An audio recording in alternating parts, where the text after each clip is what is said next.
सुशांत सिंह राजपूत की जो खबर आई, उसके आत्महत्या कर लेने की जो खबर आई, उसने पूरे देश को हिला के रख दिया। ऐसा क्या था? आज सुशांत के पास नाम था, शोहरत थी, पैसा था, इज्जत थी, मान सम्मान था और काम था।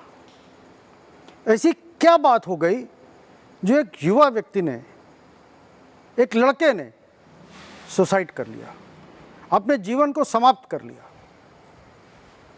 ये एक इतनी बड़ी समस्या भारतवर्ष के अंदर, पूरे विश्व के अंदर होती जा रही है। इसका क्या कारण है? आपको मालूम है कि पूरे भारतवर्ष में लगभग 1.5 लाख लोग प्रतिवर्ष अपनी जीवन की लीला को इसी तरह समाप्त करते हैं। ये आंकड़ा पूरे विश्व में 8 लाख है। ये ऐसा डिप्रेशन, ऐसा अवसाद, ये क्यों होता है?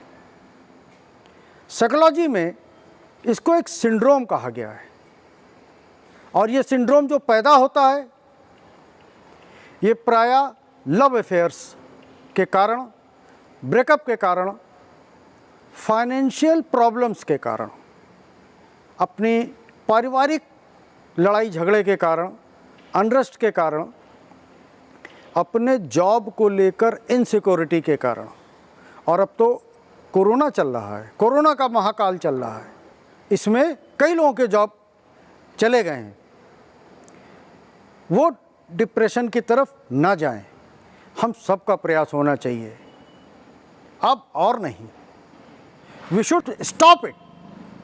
हमें इस पूरे घटनाक्रम को बंद करना पड़ेगा। दुनिया में इससे घृणित कार्य कोई नहीं हो सकता। लोग अपने जॉब के कारण जो समस्याग्रस्त होते हैं, जो ऑफिस में टेंशन पाते हैं, डिप्रेशन में आ जाते हैं। ऐसा व्यक्ति अपने को लाचार समझने लगता है, हताश, उसको कहीं उजेला नहीं दिखाई देता है, उसमें एक अजब सी कुंठा आ जाती है, अपने को हारा हुआ समझता है, वो एक चिड़चिड़ापन और आलस्य, ये उसकी पहचान है। अगर कोई भी व्यक्ति जो इस प्रकार के लक्षणों से ग्रसित है, उसके नियर बाई लोग सतर्क हो जाएं, उस पर ध्यान दें। और बड़ी ही चिंता की बात है कि अब स्कूल और कॉलेज में जाने वाले बच्चे, वो भी इस डिप्रेशन का, इस अवसाद का शिकार हो रहे हैं। एक महामारी के रूप में डिप्रेशन आ रहा है। उन बच्चों को किस बात का टेंशन? उनको टेंशन अपनी परफॉर्मेंस का है, उनको भय है अपने रिजल्ट को लेकर, अपनी तमाम प्रकार की जो स्कूल की एक्टिविटीज़ होती हैं उसको लेकर। कुछ लव अफेयर का भी लफड़ा हो सकता है। इनको व्यवहार में आप लगातार परिवर्तन देखोगे। जो भी इस प्रकार के व्यक्ति होंगे एरोगेंट हो जाएंगे, जरा जरा सी बात पर गुस्सा आएगी, उनको फालतू की गुस्सा आएगी, उनका जो बिहेवियर है वो शक्की हो जाएगा, वो बात बेबात पर गाली गलौज में उतर आएंगे, या वो बिल्कुल शांत हो जाएंगे। ये इस प्रकार के लक्षण डिप्रेशन को बताते हैं, दिखाते हैं। इस डिप्रेशन से जितने भी लोग अफेक्टेड हैं, 90% में उनको नींद ना आने की समस्या होगी। वो रात में सो नहीं पाते हैं, और नींद आने का टाइम उनका रात में 2, 3, 4 बजे उनको नींद आती है। उनके शरीर में तमाम प्रकार की हार्मोनल प्रॉब्लम्स क्रिएट हो जाती हैं। डॉक्टर्स कहते हैं, साइकियाट्रिस्ट कहते हैं कि ये लाइलाज रोग नहीं है। बस ध्यान ये रखें, ऐसे व्यक्ति को कभी भी अकेले नहीं छोड़ें। American academy of family physicians ने कुछ सुझाव दिए। वो सुझाव हैं इस प्रकार, जो व्यक्ति ग्रसित है इससे, जिसको अवसाद में जा रहा है, जो उसको थोड़ा सा चीयरफुल एटमॉस्फेयर दीजिए, उसको हंसाने का प्रयास करिए, उसको बिज़ी रखिए। बिज़ी किस चीज़ में? उसको उसके इंटरेस्ट का, उसकी रुचि का कोई काम बताइए, उसके सेल्फ कॉन्फिडेंस को अप करिए। खाने पीने का उसका पूरा ध्यान रखिए, उसको बैलेंस डाइट दीजिए, खुशहाल जीवन जिए वो, और जो सामाजिक मेल जोल है ये उसका बना रहे। क्योंकि इस तरीके के लोगों में सबसे बड़ी दिक्कत आती है कि वो अपने को समाज से कट ऑफ कर लेते हैं, वो अकेले कमरे में बंद हो जाते हैं। इस समस्याओं से उसको बचाइए। फ्रेंड्स, रिलेटिव्स, आपके पेरेंट्स, आपके जो भी आपके नियर डियर हो, अगर कोई नहीं है तो प्लीज़ ऐसे लोगों को किसी न किसी साइकियाट्रिस्ट से मिलवाइए, किसी काउंसलर से मिलवाइए, उसकी काउंसलिंग कराइए। ये कोई पाप नहीं है। किसी साइकियाट्रिस्ट के पास ले जाना उसके लिए कोई पागलपन नहीं हो गया। उसकी काउंसलिंग होगी, और वो काउंसलिंग के दौरान अब विश्वास मानिए बिल्कुल ठीक हो जाएगा। मैं एक दो नहीं, दसियों ऐसे लोगों को जानता हूँ जो किसी न किसी कारण से डिप्रेशन में चले गए। एक सज्जन थे, मेरे मित्र हैं, बिजनेस में थोड़ा ऊपर नीचे हुआ, वो डिप्रेशन में चले गए। उनको एक अच्छे साइकियाट्रिस्ट को दिखाया गया, करीब 3-4 महीने उनका ट्रीटमेंट चला, कुछ मेडिसिन्स, कुछ बाकी चीज़ें जो उन्होंने योग व्यायाम वगैरह बताए।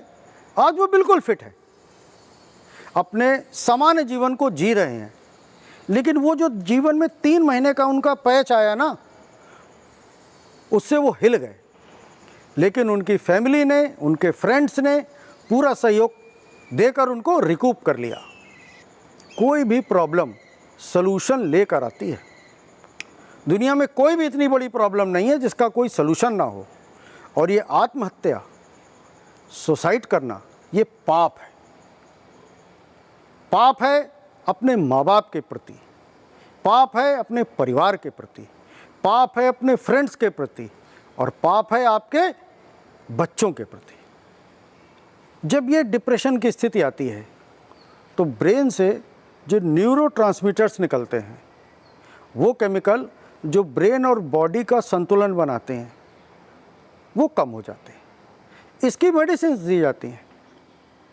सबसे बढ़िया तरीका है कि आप अपनी मेंटल इम्यूनिटी को इम्प्रूव करें।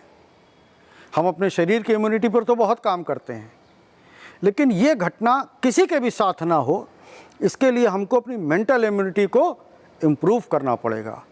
उसके जो एंटीबॉडीज़ हैं वो है सकारात्मक सोच।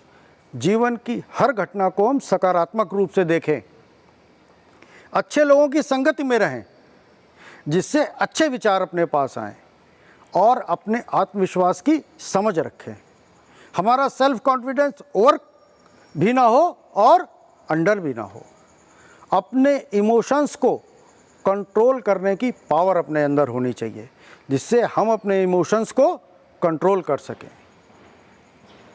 हम रेगुलर योगा, प्राणायाम, सैर करें, मेडिटेशन करें, ध्यान करें, तो इस बीमारी को कभी भी अपने पास नहीं ला पाएंगे। और सबसे बड़ी बात, अपने मन की बातों को शेयर करना सीखिए, अपने फ्रेंड से, अपनी फैमिली से। और कोई ना मिले तो मुझसे, मेरे ईमेल एड्रेस पर मुझको मैसेज करिए अपने फ़ोन नंबर के साथ, मैं आपसे बात करूंगा। व्यस्त रहो, मस्त रहो। सब्सक्राइब करिए मेरे चैनल एएसएफ लाइफ को, दबाइए बेल आइकॉन और पाइए लेटेस्ट वीडियोस की जानकारी।